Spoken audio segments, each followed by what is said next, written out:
And we still hide Baba? Yes. Why?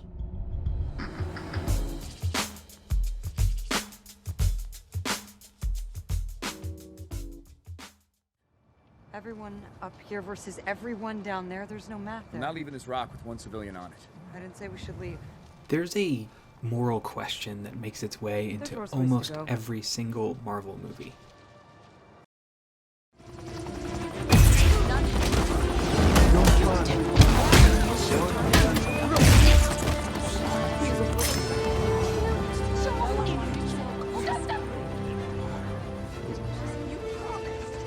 As it turns out, there are a lot of ways this question gets asked, but it comes down to, do you believe in your ideals so much that you would be willing to sacrifice the lives of others? There's one character who does, and that's why I'm picking Even for You as my one marvelous scene. Let's start with Black Panther. In Black Panther, the question of whether you can sacrifice an individual for the sake of the collective manifests in asking about a child. The child.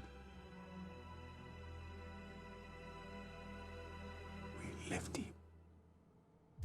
The Black Panther learns that his father was willing to put the collective ahead of the individual in the case of sacrificing a child for the sake of Wakanda.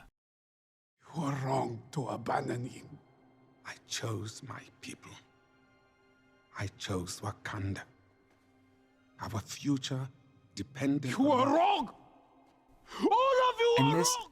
question of sacrificing the individual for the sake of the collective escalates when we get to Infinity War, because it's not just about whether or not you'll sacrifice some other child, but whether or not you'll sacrifice the person you love. Only you have the power to pay it. Thanos threatens half the universe. One life cannot stand in the way of defeating him. But it should. And in Captain America Civil War, it manifests as the question, how much are you willing to let your conviction in your personal ideals guide your actions? Is telling you that something wrong is something right. Even if the whole world is telling you to move, it is your duty to plant yourself like a tree, look them in the eye and say no. You move.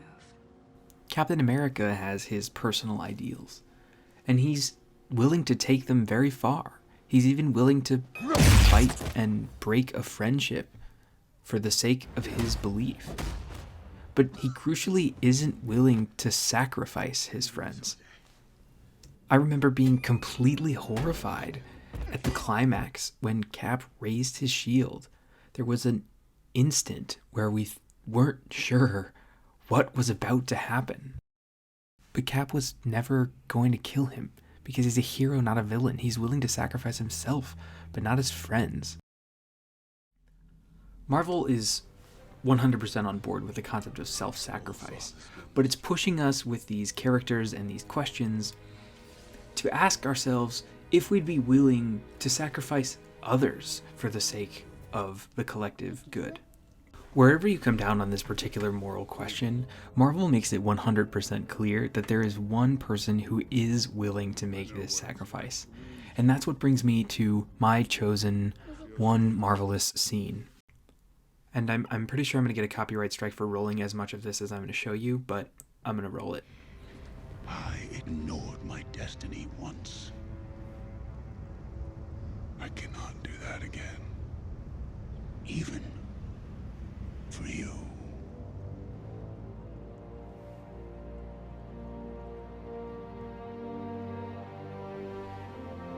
This was the scene that got me.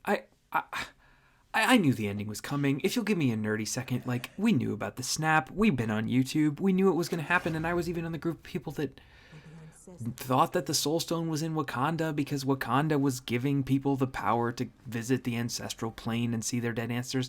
I did not see this coming at all, and it punched me in the heart. Why? I don't think it was just because I was surprised. I think it was because In this scene, Thanos is showing us that he is willing to do what no one else will do. He'll sacrifice his own daughter for the sake of what he thinks is good. Wait, let me say that another way. Captain America says, "We don't trade lives, Vision." And Black Panther says, "You are wrong!"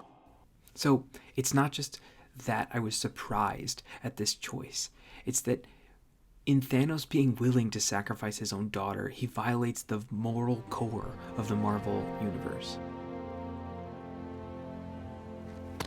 He even denies Gamora the heroic act of sacrificing herself.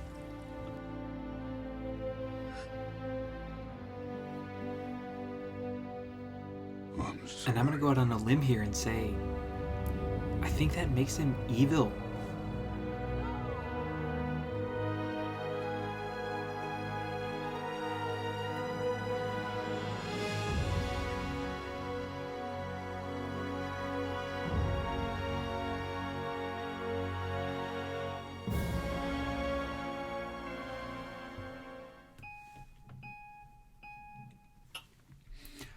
Hi, I had this entire other section planned. I was going to go through the militarism that Cap struggles with in Winter Soldier, and then I was going to go into a big bit about why you could just take anything you want out of a Marvel movie. Like, people are seeing different things, and all these different video essayists in this One Marvelous Scene playlist are taking so many different things away, and it's super cool, and it's reminding me how, like, there's no one answer to a lot of these artistic questions. How you interpret it is kind of up to you, and I think that's awesome that lots and lots of people can see the things that are most important to them in these movies. People see film analysis, people see daddy issues, people see emotional.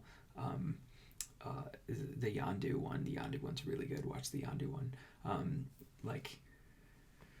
There's so many amazing things that people pull from these movies, and that's like the value of art for me. You get to project yourself into it, and you get to come back a little bit different. And I can't quote it exactly, but the thing that was going to make its way into the final draft was this quote from Hans Georg Gadamer that I'm going to butcher, which is that the fundamental movement of philosophy is to return to oneself from the other. You go into a movie and you get something reflected back to you, and it's awesome. The reason I'm filming this on a webcam and rushing through this is because I have to go see Endgame. I'm going to see it right now, and that was the deadline for this video, and I can't keep working on it. Hope you enjoyed. I have another video essay on the movie Arrival that doesn't end abruptly in the middle, and I'll also link the playlist below. Thanks for watching. Hope you're hyped for Endgame. Hope you enjoy it as much as I hope that I will enjoy it. And I will see you later. Bye.